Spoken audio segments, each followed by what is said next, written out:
Olá, meu amigo, minha amiga. O canal 497 é uma iniciativa que busca valorizar as boas práticas, aquilo que está transformando o Rio Grande do Sul a partir das cidades gaúchas. Aqui nós acreditamos na força do exemplo e naqueles que estão efetivamente construindo o desenvolvimento do Rio Grande do Sul, um desenvolvimento que nasce nas 497 cidades gaúchas. Com uma população estimada em mais de 1.380.000 habitantes, Porto Alegre é a capital de todos os gaúchos. Nos seus 254 anos, a cidade sempre foi uma referência em inovação e em gestão. E por isso, com muita honra, nós estamos fazendo a estreia do nosso canal, uma entrevista com o prefeito Sebastião Melo, prefeito de Porto Alegre, meu querido amigo, parceiro, advogado, especialista em gestão pública. Ele foi vereador da capital por 3 mandatos, presidente da Câmara Municipal, foi vice-prefeito, deputado estadual, prefeito eleito e reeleito, mais de 65% dos votos pelos porto-alegrenses, e agora em março ele foi eleito, né, presidente da Frente Nacional de Prefeitos, que é a maior entidade municipalista do nosso país. Meu querido amigo, uma honra poder te entrevistar, poder abrir o nosso canal 497, que é dedicado às boas práticas, a um prefeito que inova e que procura fazer o melhor. Querido Melo, queria começar com um desafio. Tu lideraste o Rio Grande do Sul, os municípios, naquele episódio dramático, né, de 2024. E eu tenho acompanhado, e todos os gaúchos e os porto-alegrenses, o teu esforço exatamente para preparar a cidade. Nós temos aí o risco de um novo, né, um episódio de El Ninho. Como é que estão as ações, o trabalho da Prefeitura de Porto Alegre, Melo, para se preparar para esse possível novo evento extremo? Olha, Jair, primeiro eu quero saudar aí o canal 497, que é o número de municípios do Rio Grande do Sul, onde a vida acontece, né? Porque os entes federados, estados e União são muito fictícios, né? Estão muito longe do povo. O que está próximo da população, né, são os gestores locais, os vereadores, os conselheiros tutelares, o presidente da associação e o prefeito. Né? Então, saudar a iniciativa e tem, acho que, boas experiências espalhadas aí por todos os cantos do Rio Grande do Sul. Tá? Tem muitas demandas e pouco recurso. Acho que esse é o primeiro desafio, né? Porque os municípios têm muitas demandas e poucos recursos. Olha, Jairo, esse novo normal, né, do mundo, né, do ponto de vista climático, ele veio para ficar. Nós tínhamos 2 caminhos aqui, né, depois da tragédia: procurar culpados ou procurar soluções. Eu não tive dúvida nenhuma de procurar soluções. Então, foram 2 anos de trabalho muito intenso, né, para a gente botar em pé a cidade, melhorar o sistema antigo e fazer um sistema novo, onde também não tem sistema hoje, que é na zona sul, centro-sul e extremo-sul da cidade.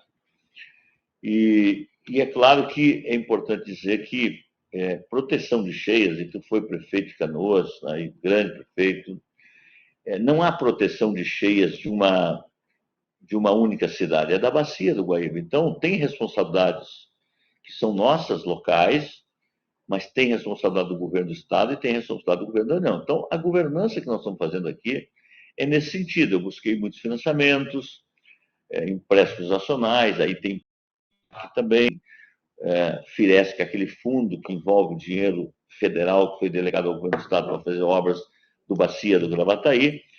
Então, nós já temos muitas obras concluídas. Exemplo, por exemplo, nós estamos terminando de fechar 7 comportas, 8 comportas aqui na Mauá, no Muro da Mauá, envolvendo também aqui a Castelo Branco. Nós refizemos vários diques, nós botamos em funcionamento todas as casas de bombas, e muitas delas já reformadas e bastante reformadas, mas teremos aí muitas outras casas de bombas novas também para poder ter uma potência maior, né, de drenagem urbana nessas zonas baixas da cidade. E há, sim, uma formação de El Ninho. Eu fiz uma rodada semana que terminou, né, nos órgãos de controle, fui ao governador. Essas obras que são de longo tempo, que são nem competência do município de Porto Alegre, que é o Arroio Feijó e a Bacia do Gravataí. Numa delas, a gente fez uma proposição ao governo estadual e federal, nós fazemos juntos uma obra emergencial até que a obra maior aconteça. Por quê? Porque ali protege o aeroporto Salgado Filho, que é um equipamento de todo o Rio Grande do Sul, mas também toda a Zona Norte de Porto Alegre. Então, o que eu resumo de tudo isso, Jairo? Nós temos uma cidade mais segura hoje, muito mais segura do que antes, mas tem muitos desafios pela frente e nós estaremos preparados, sim, com o El Niño. E é importante dizer que não dá para sonegar informação, mas não dá para alardear informação também. O El Niño, por si só, já teve 200, e que não teve um episódio como aquele de 2024. Então, ele está em formação, que é o aquecimento da água do Pacífico. Isso, né, esse aquecimento faz mudanças climáticas no Atlântico Sul, e isso, nesse encontro dessas massas de ar, ela precipita mais, chove mais. Então, tem uma previsão de mais chuva no Rio Grande do Sul, mais ventos, né, a partir de agosto, setembro, mas essa formação ainda está em fase D. Então, nós vamos informando a população mês a mês e trabalhando nas obras definitivas e naquelas obras imediatas que são importantes para também dar segurança ao cidadão. E são obras que estão em ritmo acelerado, né, prefeito Melo?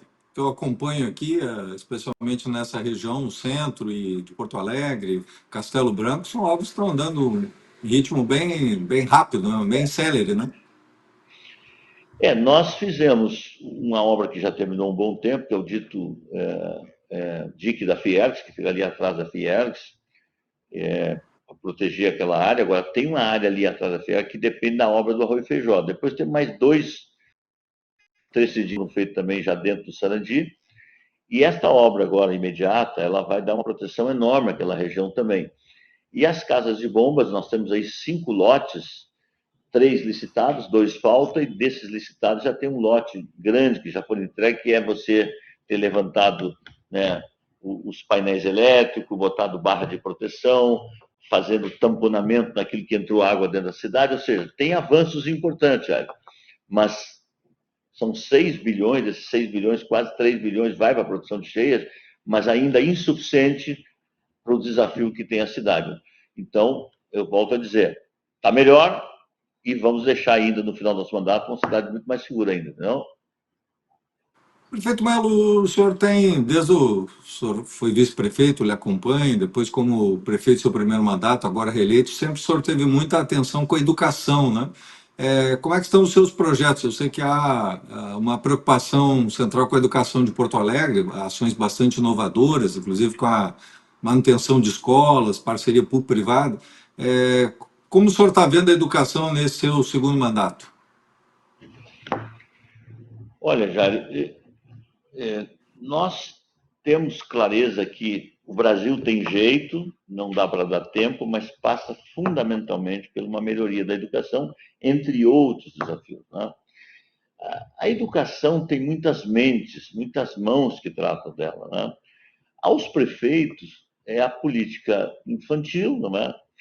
Da educação infantil e também do ensino básico, no caso de Porto Alegre, parcela do município e parcela ainda é do governo do estado, né?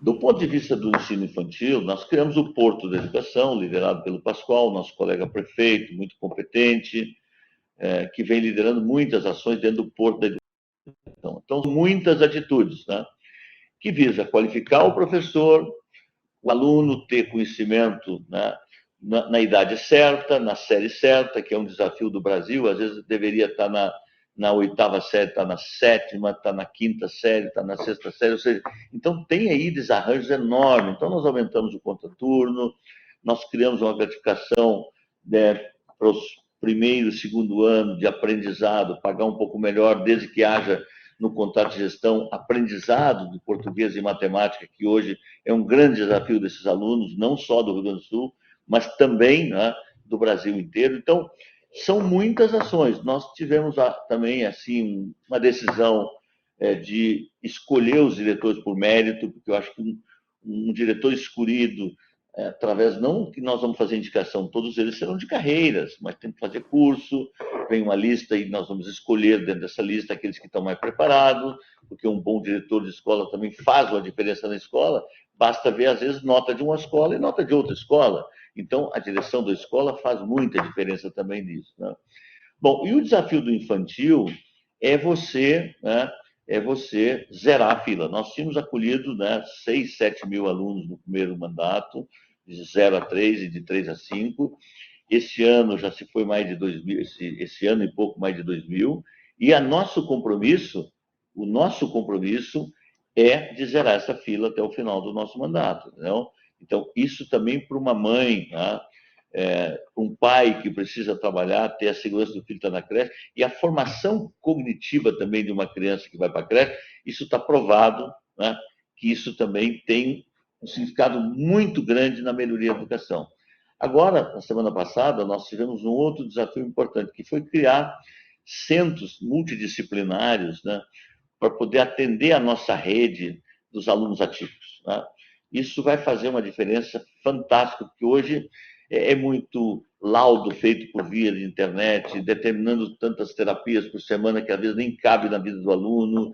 Então, esses centros que nós instalamos, o primeiro aqui no Meu Deus, ele vai fazer uma triagem, um acompanhamento diferenciado com a família do aluno, especialmente do TEA, que é o transtorno de espectro autista, e tantos outros, né, alunos atípicos. Então, são muitas ações, mas volto a dizer, o Brasil tem jeito, tem que melhorar a educação no sentido maior, né, mais amplo, porque sem educação não tem inovação, não tem empreendedorismo, não tem país que gera riqueza, e se não gera riqueza, gera pobreza. Não? Prefeito Melo, nós estamos chegando aí o inverno, o primeiro frio aí chegando no estado. O senhor sempre teve uma ação, a prefeitura, uma atenção muito especial com as pessoas em situação de rua, né? Quais são as políticas que estão sendo programadas aí pela prefeitura, nesse momento aí, que é a proximidade do inverno, prefeito? Ô Jairo, acho que o primeiro apelo que eu quero fazer é para os porto-alegrenses se vacinarem. E, aliás, os da grande Porto Alegre que quiserem vacinar aqui também são bem-vindos, tá? Porque tem uma vida comum entre nós aqui, tá? A vacina salva vidas, salva a si próprio, salva o entorno, diminui a emergência. Então, eu mesmo tomei vacina antes do dia D, temos feito campanhas aqui e todo espaço que eu tenho, eu quero fazer um apelo para o porto-alegrense e o nosso entorno aqui se vacinar. Tá? Essa é a primeira questão. Segundo, a Operação Inverno, ela existe, né? Nós aprovamos já na Câmara de Vereadores a contratação de novos profissionais, tem uma parceria envolvendo o Estado e a União. Essa Operação Inverno ela acaba respingando também na Grande Porto Alegre, que há um certo desarranjo na nossa saúde pública, não é? Então, tu tem saúde, você tem assistência social, você tem vacinação. E do ponto de vista dos moradores de rua, nós abrimos, nesses últimos tempos, mais 2 equipamentos públicos, um pop center e um acolhimento para moradores, né, casais, né, moradores de rua, e tem uma operação toda montada de ampliar a rede para esse acolhimento. Né? Esse acolhimento no inverno não será diferente esse ano também. Acho que o acolhimento não é só no inverno, nós tivemos aqui avanço em algumas políticas, resistência de uma população que às vezes resiste a qualquer acolhimento, isso também é verdadeiro, não é? Por exemplo, nós lançamos aí uns vouchers de R$ 700 para as pessoas, né, que não querem ocupar nenhum equipamento público ou conveniado, e acabamos tendo que cortar muito desses vouchers, porque não foi comprovado que estava gastando com comida e gastando também, né, com a moradia digna à noite. Um outro programa também que tem dado muito certo, nós criamos, né, um processo de contatar com as nossas prefeituras do entorno e também do interior, para poder fazer conexão com os familiares, para aquelas moradoras de rua, que são dezenas que estão aqui, e que precisa, o primeiro abordagem é tentar convencer essas pessoas de voltar aos seus lares. Então, isso também tem funcionado relativamente bem. Agora nós estamos botando um posto de entrada na rodoviária, não para vedar ninguém chegar aqui, até porque nós somos um governo humanista, mas saber por que veio, para onde veio, o que busca, para tentar já na chegada da rodoviária você dar um destino a esse morador e ele não ir morar debaixo de uma ponte, debaixo de um viaduto. Então é um conjunto de ações, mas eu diria, já, tu foi prefeito, talvez esse das políticas sociais é a mais desafiadora, porque nós não podemos desistir de ninguém. E esse morador de rua chegou a esse estágio porque houve sobre ele dezenas de abandonos, não? E tem, né, também muito uso de substância, né, química. Isso tem uma interligação, especialmente com a saúde mental, está junto nessa governança, né? Mas há sim uma atenção especial. Agora, eu tenho aqui um encaminhamento, né, e tratamos com protocolo. A gente quer acolher todo mundo, dar dignidade, mas deixar a barraca na rua, não. Não. Prefeito Melo, as grandes cidades, no caso, por exemplo, do Rio de Janeiro, São Paulo, têm utilizado os eventos, né, para projetar a cidade. E Porto Alegre está também nesse roteiro, né? Nós temos acompanhado aqui grandes eventos acontecendo, eventos tanto esportivos, culturais, congressos. Como é que é essa? Eu sei que há uma ação da prefeitura no sentido de ser um polo de atração. Como é que o senhor vê isso e a importância desses eventos para a nossa capital? O Jairo, eu e o Ricardo, no primeiro mandato, agora eu e a Betina, mas eu vou começar lá depois da pandemia, a gente precisava levantar o alto astral da cidade, e essa cidade tem uma capacidade enorme de eventos. Começar pelas corridas, né? Das mais belas maratonas do mundo estão aqui, mas todos os domingos e sábados e à noite, muitas vezes, tem corridas para todos os lados, né?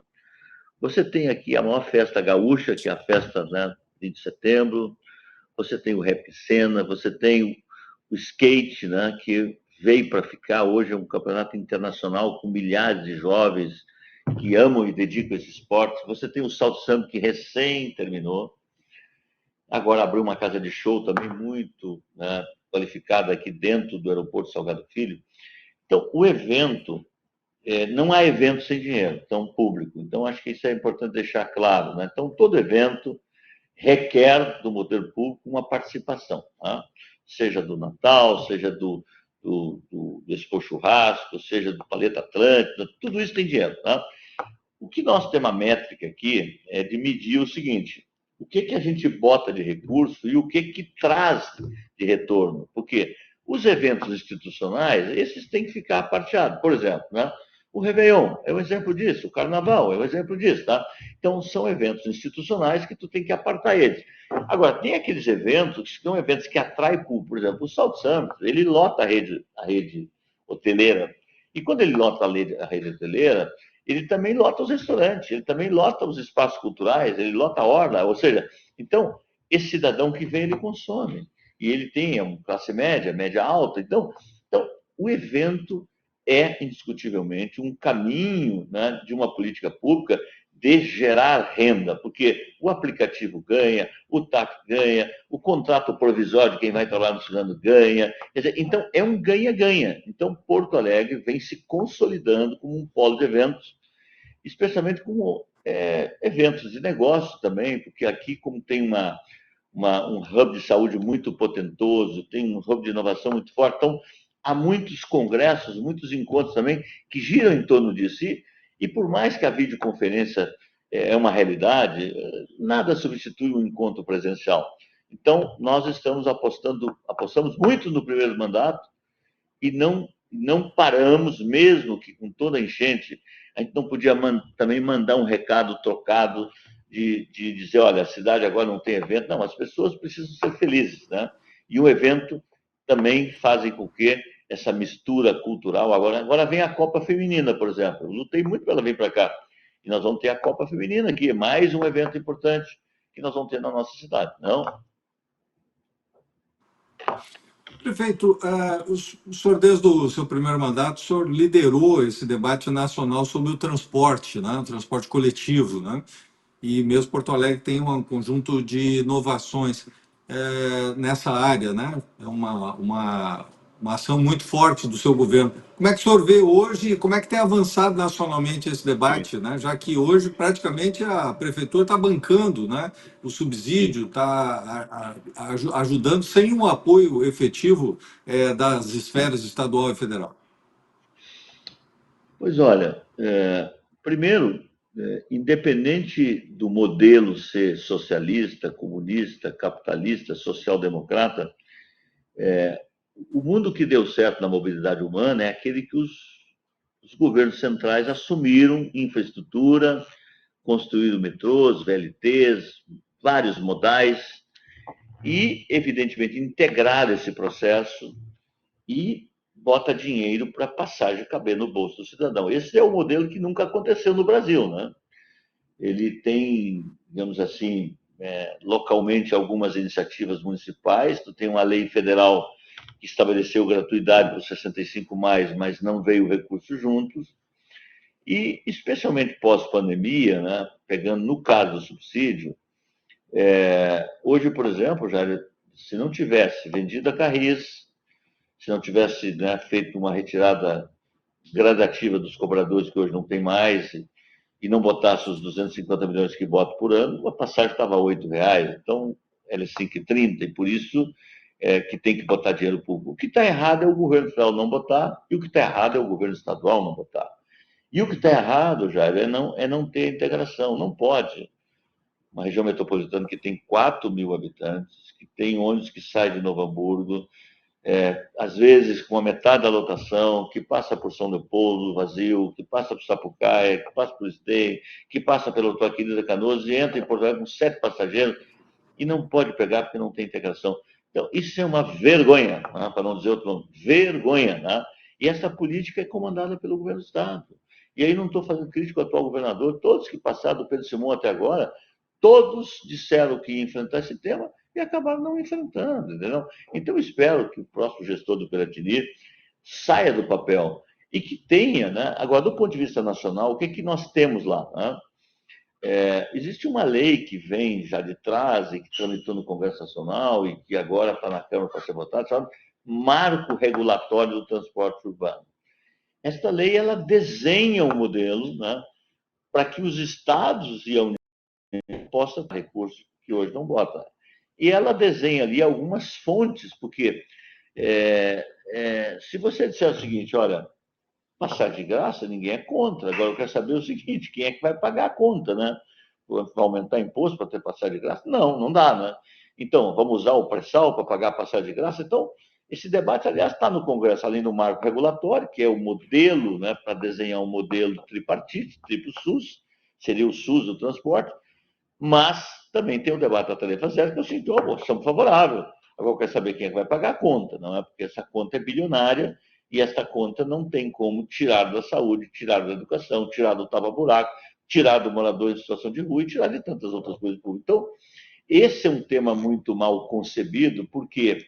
Porque o Juscelino Kubitschek, ao construir Brasília, ele foi um grande empreendedor brasileiro, deixou uma marca grande, mas ele foi o primeiro presidente que incentivou montadoras. E quando os carros individuais ganham das pessoas nas cidades, é a falência das cidades. Então, o Brasil apostou no carro particular e não apostou no modal de transporte coletivo seguro, de qualidade, com eficiência. E aí tu não vai, por decreto, obrigar o cidadão a andar de ônibus. Ele não vai andar de ônibus porque você fez um decreto. Ele vai andar de ônibus, de metrô, de VLT e de tantos outros modais, se ele tiver seguro, tiver qualidade e um preço que caiba no bolso dele. Né? Então, isso falta ao Brasil. Então, lá na frente da sala do prefeito, esse é um tema muito presente, esteve lá conosco junto, mas tem um desafio enorme pela frente, porque tem muita discussão, muito Brasília e pouco Brasil nisso aí, não? Prefeito Melo, o senhor liderou no seu primeiro governo todo esse debate sobre pensar o futuro da cidade. Aliás, é um tema que o senhor sempre teve preocupação desde o tempo que o senhor era vereador, presidente da Câmara. E a questão do plano diretor tem a ver com o futuro da cidade, né? Houve um debate já com a sociedade, liderado com a prefeitura, e agora esse debate está na Câmara. O senhor acredita que esse processo pode ser concluído ainda no primeiro semestre, pelo andamento que está ocorrendo hoje no Legislativo Municipal? Sem dúvida. O plano diretor, Jair, ele é a lei mais importante de uma cidade, porque ela diz, olha, qual é o verde que tu quer, a área permeável que tu quer, a altura do prédio, a calçada, ou seja, tudo isso é regulado por um plano diretor. É um desenho da cidade e apontando os desafios que ela tem de sustentabilidade, especialmente nessa questão climática. Porto Alegre está no seu terceiro plano diretor. Então, esse é um novo plano diretor que ele começou ainda no Marquesan, sua discussão, 2019, interrompido na pandemia, retomado pós-pandemia, e ele teve aí 6 anos de discussões. E ele foi para a Câmara, então, são 2 leis, né? Sendo que uma lei, sim, já aprovada do plano diretor e a outra lei de regulação do solo, esta ainda em andamento, então nós separamos a lei de regulação do solo para ter um plano diretor, né, mais sólido do ponto de vista, né, dos seus propósitos, e a regulação do solo, que é o dia a dia da cidade, você tem uma lei que você vai manuseá-la no dia a dia. Então, eu acho que a Câmara está fazendo o seu papel, a fim e ao cabo, né, não existe plano diretor por decreto, ainda bem, né, a propositura é do Executivo, mas a decisão final é do Legislativo, e o que cabe quando o projeto está no Legislativo é você dar o suporte de informações, de questionamento que os vereadores precisam, seja eles da base, sejam eles da oposição. Então, teremos um novo plano diretor, um novo plano de regulação do solo, que ele tem algumas questões assim muito claras, né? Ela trata a questão climática, ela enfrenta as áreas de risco, ela traz moradias para onde tem serviços públicos, porque hoje a regra do Brasil foi centrifugar a pobreza para as periferias, sem cidade. Uma coisa é ter moradia, né, seja ela de qualidade ou não de qualidade, outra coisa é ter serviços públicos, seja de saúde, educação, né, ou seja, praça digna para as pessoas, transporte digno. Isso não acontece na maioria da cidade, porque as pessoas foram indo para a periferia. Então, esse plano diretor trabalha com a lógica de adensar mais aonde tem serviços públicos, mais permeabilidade na cidade, mais corredores verdes na cidade, ou seja, tratando na veia diretamente essa questão climática que vive hoje o mundo e que as cidades precisam se adaptar. A única certeza que nós temos é que vai continuar chovendo, vai continuar ventando, vai continuar tendo temporais. Então, as cidades precisam mitigar o que ele produz de efeito de gás estufa para poder diminuir essa onda de calor que vive as cidades, e ele precisa preparar a cidade porque vai ter mais chuva. Então, e a proteção de cheias, Jair, é importante voltar nesse tema, é não permitir que a água entre na cidade, mas também tirar a água da cidade quando tem cota baixa, ela tem que ser bombeada para dentro do Guaíba. Agora, é preciso também ter clareza de que proteção de cheias não se faz em Canoas, ou São Leopoldo, ou Porto Alegre, se faz na bacia do Guaíba, e a bacia do Guaíba tem um responsável. É o governo da União, né, que ele pode delegar para o governo do Estado e tem que ser auxiliado com seus municípios. Então, Prefeito Melo, para a gente fechar, o senhor foi aclamado presidente, o senhor era vice-presidente, assumiu interinamente em razão da renúncia do prefeito do Rio de Janeiro, Eduardo Paes, que é candidato ao governo do Estado, e o senhor foi aclamado agora presidente da Frente Nacional de Prefeitos, que é a maior entidade do municipalismo gaúcho, são as 500 maiores cidades capitais, grandes cidades do Brasil. Como é que o senhor vê essa responsabilidade, a importância desse trabalho junto à Frente Nacional e as bandeiras também que o senhor vai encaminhar nesse ano de mandato que o senhor terá? olha, Jair, os desafios são muitos, porque nós temos 2 entidades municipalistas nacional, que é a Confederação Nacional dos Municípios e a Frente Nacional dos Prefeitos, que nasceu lá em 89, liderada pela Erundina e tantos outros prefeitos e prefeitas. Por que isso, né? Porque mesmo que somos todos municipalistas e a nossa luta é municipalista, existem várias políticas públicas que elas são diferenciadas do município grande. Por exemplo, né, o transporte coletivo. Para uma cidade menor, não é que isso não é um problema, não é um problema do tamanho que é do nosso. Então, a questão, por exemplo, do Sistema Único de Saúde, né, por exemplo, da capital, a gente atende praticamente todo o Rio Grande do Sul. Então, tem políticas públicas diferentes para a Grande São Paulo, para a Grande Belo Horizonte, para a Grande Curitiba. Então, as nossas pautas são desafiadoras, porque num ano eleitoral, por exemplo, né, isso acaba agudizando um pouco mais, porque começa a pipocar. Por exemplo, pegar os pisos, né? Quem é que vai ser contra o aumento de um piso para professor, um piso para o gari, um piso para o enfermeiro? Agora, você não pode botar um piso e dizer que a prefeitura vai pagar se ela não tem mais condições de pagar. O imposto de renda é um exemplo disso agora, o ano passado, se votou, dizendo que devolveria o dinheiro que era retido em fonte dos funcionários municipais. E, veja, Porto Alegre não recebeu um centavo até agora, como as cidades grandes não receberam, nem um centavo de retorno daquilo que era dos nossos funcionários. Agora vem o 6 por 1. Os 6 por 1 estão discutindo os seus benefícios, não estão discutindo, entendeu, as suas consequências.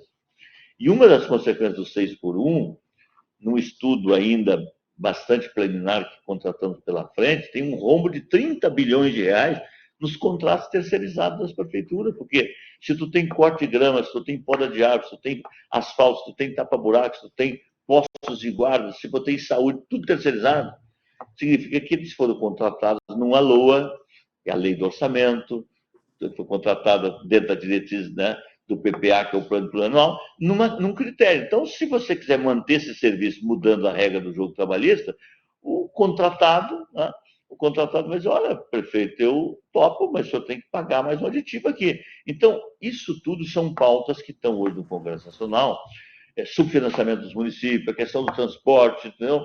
E tantos outros, a reforma tributária, que recém começou esse debate. Aliás, eu vou dizer, já aqui tem um capítulo que vai ter muitos dor de cabeça pela frente, especialmente na área de serviços, né? Porque os serviços não acreditam quase nada, e nós vamos ter, né, a junção do IBS, a junção do ISS com o ICMS. Então, hoje tem cidadãos nas nossas cidades que pagam no limite 5% de impostos, vão passar para 26%. Isso vai ter um reflexo na vida do povo, porque vai ter que aumentar o corte do cabelo, a oficina que vai arrumar o carro, os serviços da cidade, entendeu? Então, pautas é que não nos falta. Agora, tem que haver união, né, dos nossos prefeitos. Eu sempre digo, olha, às vezes um prefeito, eu não posso ir a Brasília, eu não posso ir num congresso, eu digo, olha, às vezes a tua ausência vai te custar muito dinheiro lá no teu município, porque a falta da união dos prefeitos é que às vezes leva a determinadas leis serem votadas, porque se tivesse mais união, com certeza você teria uma pressão maior junto à Câmara, junto ao Senado da República, que compõe o Congresso Nacional. Então, nós estamos lá nessa condição de assumir a frente e vamos, na verdade, não inventar pauta nova.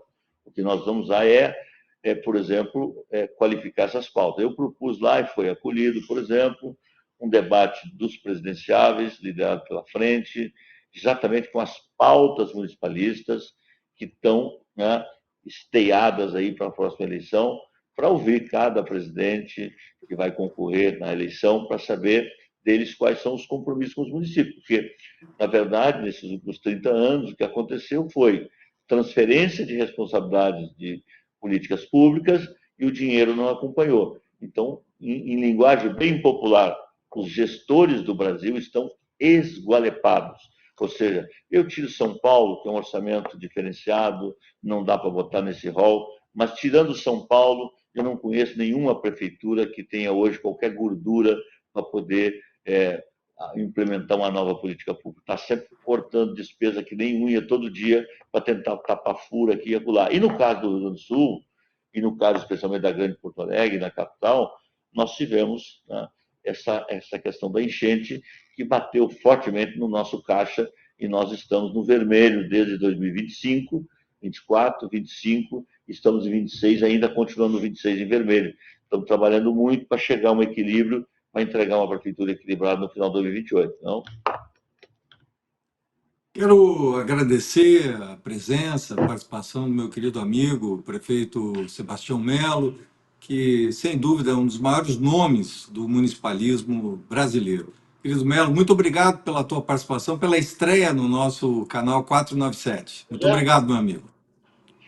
Olha, Jairo, legal, Vitinho, porque eu acho que tu dá oportunidade para o prefeito da capital, mas tu ligar para o prefeito que tem 2 habitantes, olha, o senhor vai ter a oportunidade de falar aqui no 497 e falar da sua boa experiência da agricultura familiar, falar da educação da sua cidade, falar de tantas coisas boas que tem nesse Rio Grande, que, aliás, tem coisas maravilhosas. Você imagina pegar um produtor de vinho lá numa cidadezinha pequena e trazer uma experiência Então, isso é uma coisa espetacular. Então, eu agradeço por ter aberto esse processo e desejo muito sucesso aí, tá? Saúde e paz, tá? Obrigado, querido prefeito Melo, que estreou então o nosso canal 497. Obrigado, prefeito. A entrevista do canal 497 ela encerra agora. Retornaremos amanhã sempre trazendo muita informação, muito conhecimento e principalmente os bons exemplos.